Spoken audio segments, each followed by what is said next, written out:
back to my channel. I'm Rachel, the owner and creator here at the Eclectic Cottage in Spokane, Washington. Today's Friday and I have a thrift flip for you. And since I finished most of my fall projects last video, I am starting on Christmas.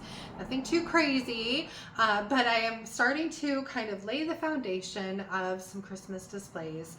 And I am trying to stick to a color palette, and I'm going to show you a little bit of footage of the colors that I'm going to be using kind of going forward for most of my projects for the bulk of the rest of the season. So with few exceptions, of course, but that is kind of the tone that I want to stick with for now. So I hope you enjoy the video, and without further ado, let's get to the projects that I completed for today. This is the color palette that I'm trying to stick to for Christmas this year.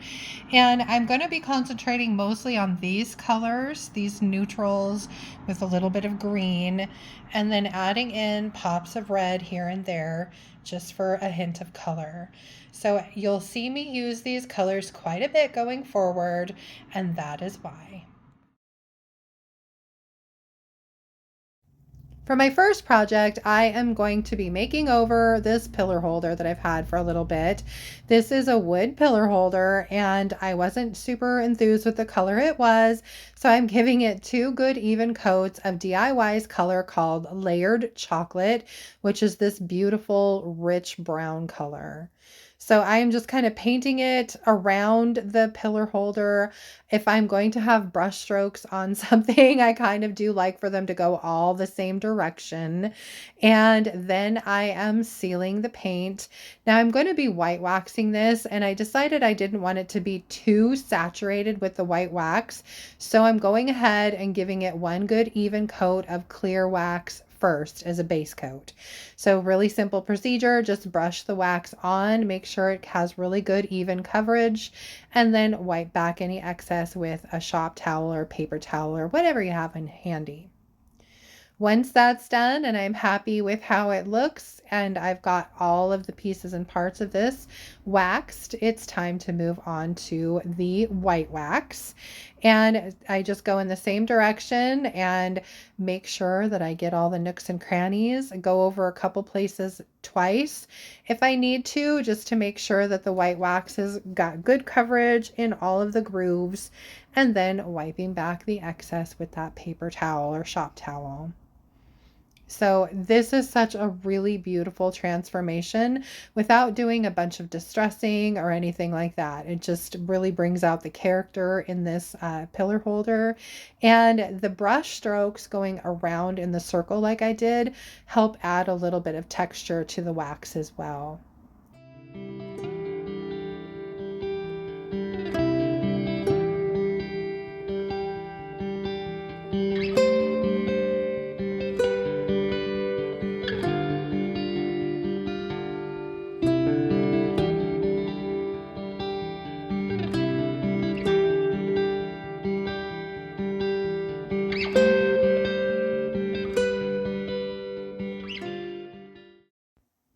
Project 2 is this beautiful metal tray.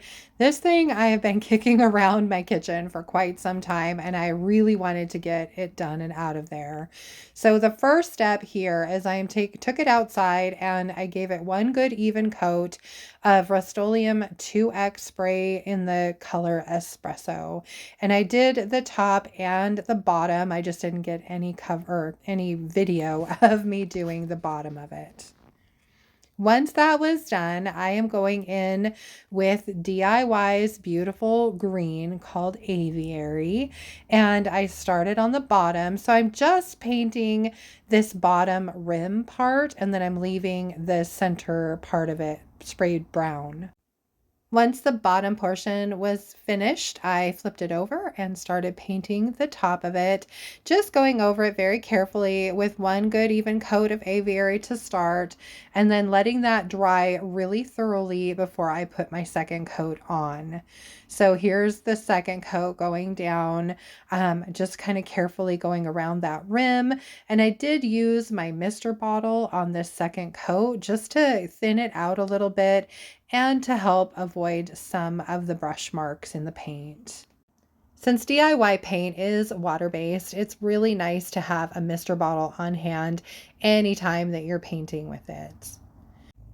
Once the paint was completely dry, it's time to seal, and I am starting off with a base coat of clear wax again, and I'm just using that same soft bristle brush, wiping off any excess with a shop towel as I go, and just really kind of using a little bit of force to push that brush down into the paint and make sure that I'm really getting that wax into the paint.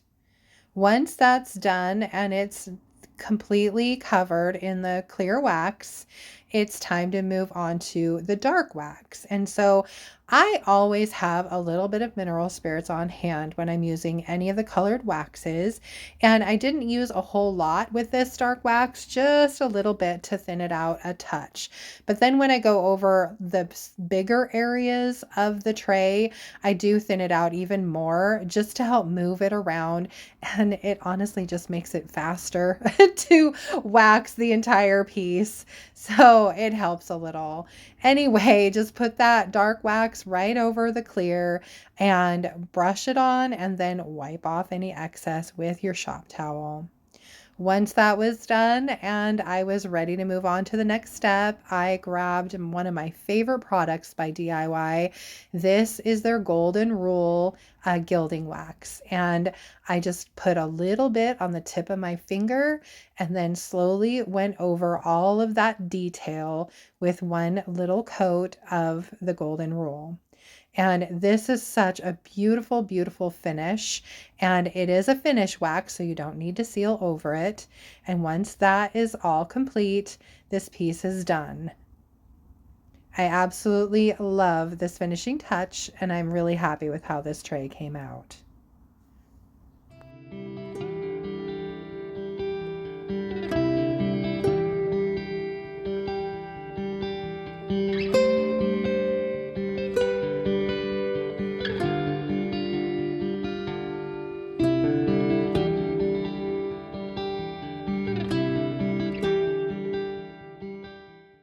Project 3 is this little wooden carry box that I've had for a while now.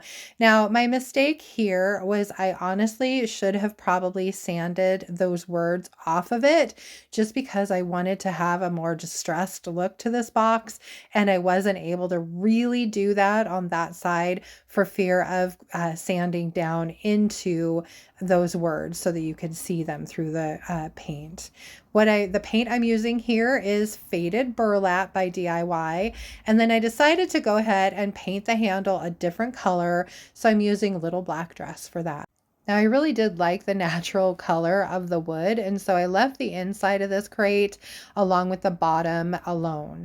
Now, since I did want a very distressed look to this, I only gave each area one coat of paint, which honestly was more than enough.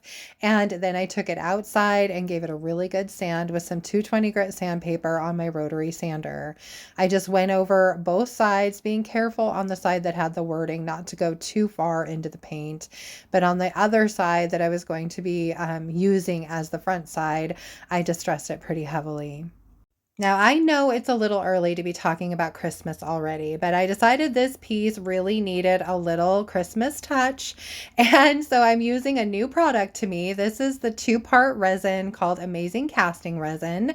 And I am pouring that into this beautiful mold by ReDesign by Prima and creating this beautiful casting of a snowflake. And the mold is called Snowflake Jewels and it's by ReDesign. I went ahead and painted the snowflake faded burlap and then moved on to stamping some letters on the front of this box. I stamped out the words "Let It Snow." Let It was in smaller case and then uppercase snow. And I'm just using StazOn Permanent Ink for this step. Once that was done, I went ahead and put some Titebond Quick and Thick on the back of my snowflake casting and placed that on the front of the box and then moved on to sealing my paint. I started with clear wax again, and I went ahead and waxed the inside and the bottom of this box just to protect that wood a little bit and to seal it and just to bring out the wood tone even more. Then it's on to sealing the paint, and I'm just brushing that wax all over this piece and then wiping back the excess with a shop towel, and then moving on to dark wax. Now I went ahead and went a little heavy over the snowflake. I really wanted to work that wax down into all the details so that when I wiped it back, you could really see all the details in that beautiful little snowflake casting. Then I went over the rest of the box, just the outside. I did not do the inside with the dark wax, and just waxed the entire piece, and then wiped back the excess with that shop towel again. Same process as before. I went ahead and did the handle. I always do the darkest pieces last, just in case I pick up any of the paint. I wouldn't want to transfer that onto my lighter colors.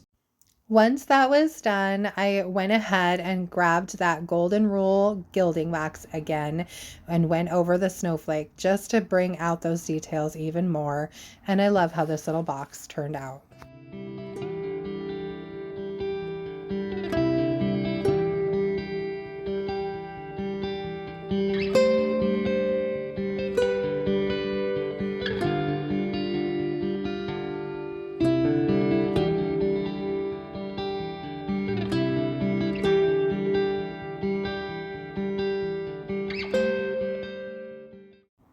Now, I know you're probably thinking that this project doesn't exactly scream Christmas, but I personally love birds for Christmas, and I thought these would be so cute with some greenery or maybe some pine cones or something like that in them for Christmas in a vignette.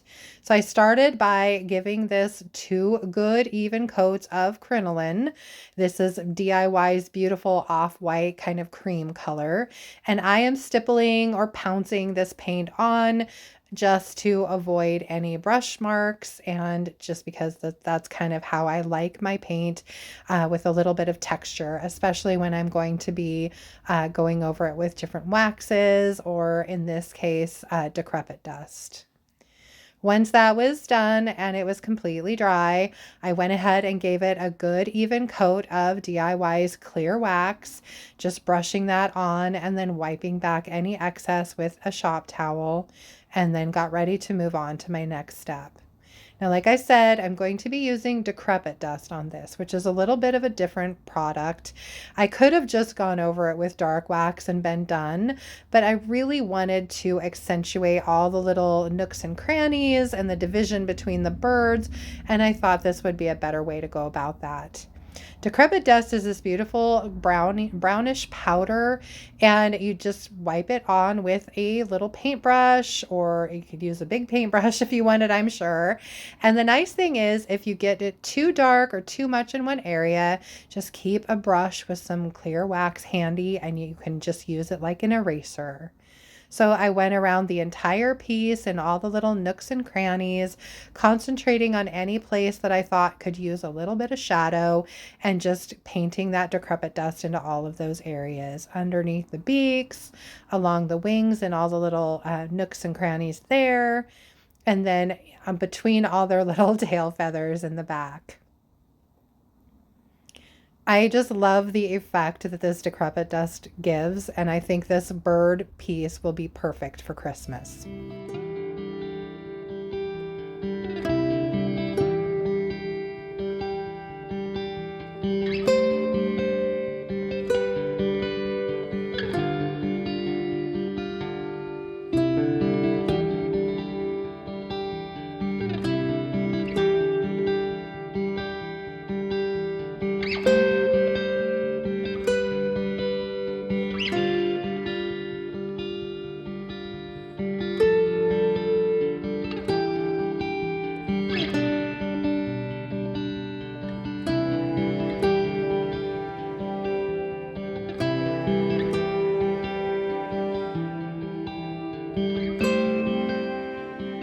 Guys think of my projects for today. I hope you liked them, and I hope you enjoyed the video. If you did, please remember to give it a thumbs up. If you haven't already, please think about subscribing to my channel, and then drop me a comment below and let me know which of the projects your favorite was for today. For Friday's video, I am going to probably be giving you a thrift haul. I know my husband and I are planning on going on a junk run on Sunday, hopefully, and hopefully we actually get a haul out of it. We'll see. So I hope you'll join me for that. I just wanted to remind you guys that any of the products you saw me using today can be purchased through me at my website at www.theeclecticcottagespokane.com. It's listed below in the description box. And I hope you have a wonderful, wonderful weekend. And I hope you'll join me back here on Tuesday for that video. And until then, thank you so much for being here. Bye.